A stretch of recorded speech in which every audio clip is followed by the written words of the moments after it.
So my initial plans for this video was to talk about some of the best weapons to go ahead and prioritize getting as soon as Final Shape launches on Tuesday. However, it kind of technically launched a little bit last night to some of the people on their PlayStation 5s.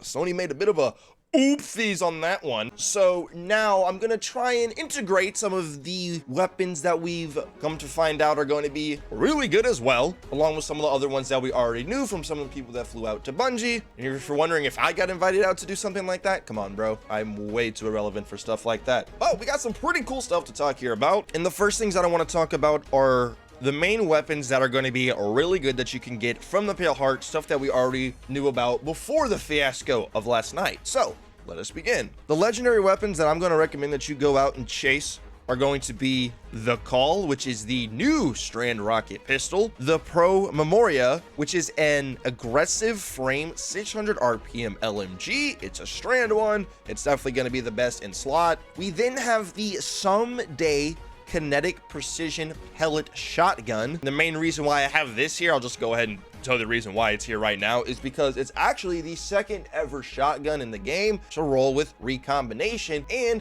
it's the first ever pellet to roll with recombination, because only the heritage before this weapon, rather before this shotgun, was the only shotgun previously to have that perk. That's why I put it here, so we can cross that off the list now. We then have the No Hesitation, which is the new support frame auto rifle. Basically, when you're dealing damage to targets, you build a restorative charge, and then when you hip fire this weapon while it's charged at your teammates, it will heal them, similar to Illumina, and then with rapid healing increases weapon damage and bestowing restoration to your allies. If you'd like to play support, I'm telling you, you're gonna want to get the No Hesitation very, very quickly. And I also want to mention this linear fusion rifle.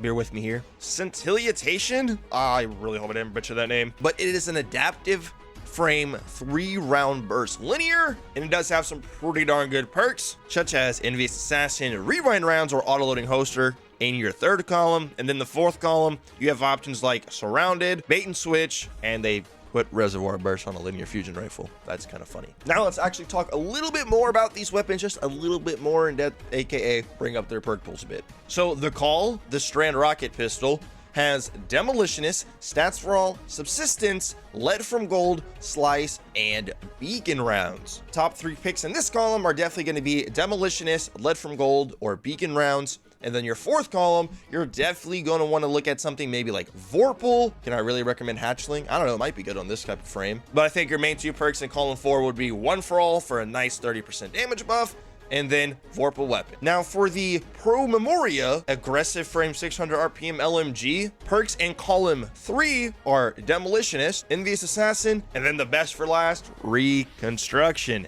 Hell yeah. And in the fourth column, I would recommend either Frenzy or Bait and Switch. Reconstruction Bait and Switch LMG, hey, might not be too shabby. Don't use it for DPS though, please. We already talked about the Someday Kinetic Precision Pellet Shotgun with Lead from Gold and recombination. Now the No Hesitation is already cool because of its frame, but I definitely want to talk about 2 perks that it got that are entirely new and play perfectly into what this weapon is all about. So in column 3, notable perks are Subsistence, Demolitionist, and Overflow. Then we have Physic, rapidly healing allies grants restoration to you and your allies. You will be proccing Ember of Benevolence a lot with this weapon. Then in column 4, of course, you have good old Incandescent and Frenzy are here as well. But the new perk called Circle of Life reads as rapidly healing allies grants this weapon a period of increased damage. I would assume that is 15% to 20% extra damage, aka playing directly into what this weapon is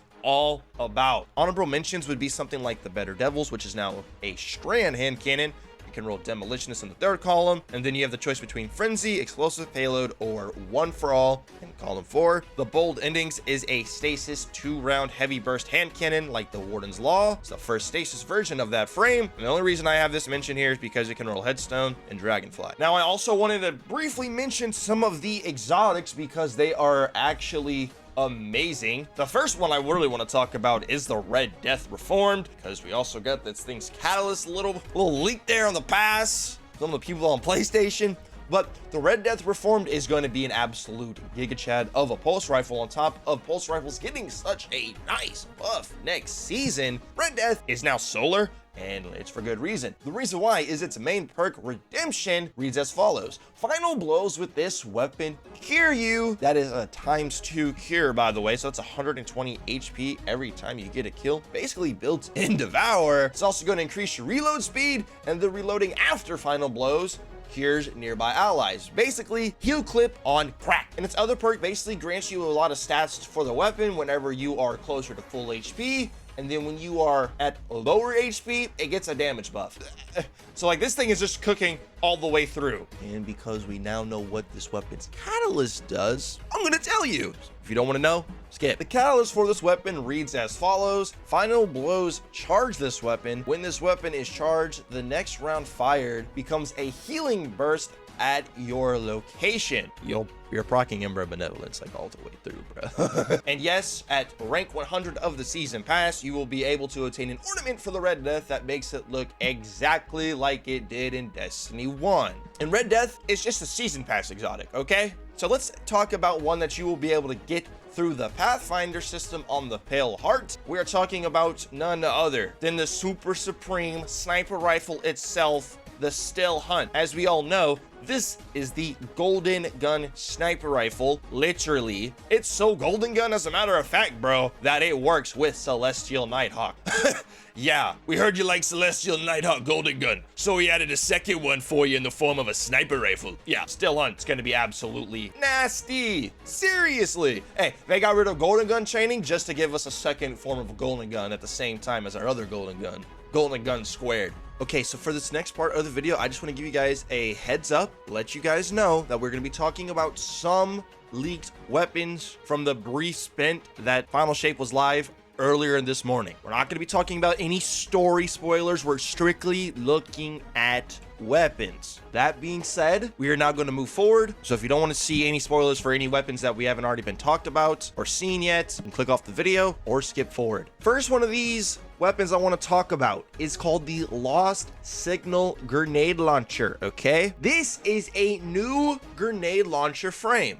It's called the Area Denial frame, and it reads as a burst fire grenade launcher. Each projectile creates a lingering pool on impact that deals damage over time, aka dot damage. Honestly, definitely got my ears peaked, and it does have a new origin trait called Radiolera Transposer. I'm pretty sure I butchered that one too. Rapid final blows cause targets to explode into a pool of radiolarian fluid. I guess that's code for Vex Milk. We already talked about the Stram rocket pistol, so let's talk about the Solar rocket pistol. This is called the, I'm just gonna call it the AA, the Action. Fuck trying to pronounce that first word, okay? Cool.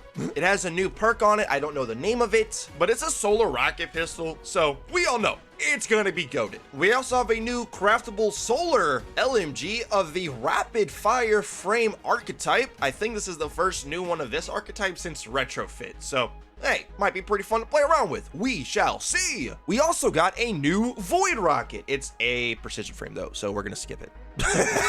There's a new solar SMG called the Perfect Pitch that can roll Onslaught in the fourth column. Of course, you can roll Incandescent in the fourth column, but it's a 600 RPM precision frame SMG with only 28 reload speed. Oh, dude, why they do these things, man? They couldn't put Onslaught on a 900 RPM SMG. Come on, man. Come on, man. We are also getting a new Void Trace Rifle, and unlike the Hollow Denial, which was one of my favorite weapons for a brief little period in time, this bad boy is getting shoot to loot in the third column. Hail to the yeah. This Trace Rifle is going to be called the Chronophage. And yes, you've noticed that these are all Vex themed weapons, so I believe these are going to be like the seasonal weapons that we get every season, even though this is going to be like an episode. And for what it's worth, we're also going to be getting a new rapid fire frame stasis auto rifle called the Veiled Threat. Hey, we love rapid fire stuff here in these parts. Something else worth mentioning is that we all know this already, but Season of Dawn reprisals are going to be making their return with the final shape. They're not going to be craftable, but that does include that Martyr's Retribution will be coming back. And as a solar wave frame, could this finally be the one where we get a solar incandescent wave frame? Who knows? And then the last thing that I briefly just want to talk about are some of the new perks that we're going to be getting. We have one called To the Pain. While this weapon is equipped, taking damage increases handling and aim assist until the weapon is stowed. Taking more damage increases the effect. Air trigger, increased ammo reserves when airborne accuracy and reload speed are increased. Target acquisition is decreased. Strategist, basically like a form of demolitionist with your class ability, basically. Final blows with this weapon generate class ability energy, activating your class ability. Briefly improves the weapon stability. Bruh, it could have been a skip or reload. Oh well. Then we also have this new perk called Threat Remover. Dealing damage with all bullets in a spread increases reload speed, handling, and stability. Might be good for PvP, but I don't play PvP, so. Of course, there's a lot of other stuff leaked out there, but I really just only wanted to talk about some really cool looking weapons that we're going to be getting in the final shape and nothing else. Let me know your thoughts and opinions on this down below in the comments, and if you have still not gotten around to pre-ordering the final shape yet, I recommend hitting up Instant Gaming, the top link in the description, so you can get final shape for a cheaper price, along with any game and any DLC for a cheaper price over at Instant Gaming. Top link in the description. We are a mere 5 days away from the climax of a 10-year-long story, and Sony leaked almost all of it on a Wednesday night. Crazy world we live in. Thank you so much for watching the video. You guys be safe, take care, consider subscribing. We'll see your beautiful faces in the next one. Adios.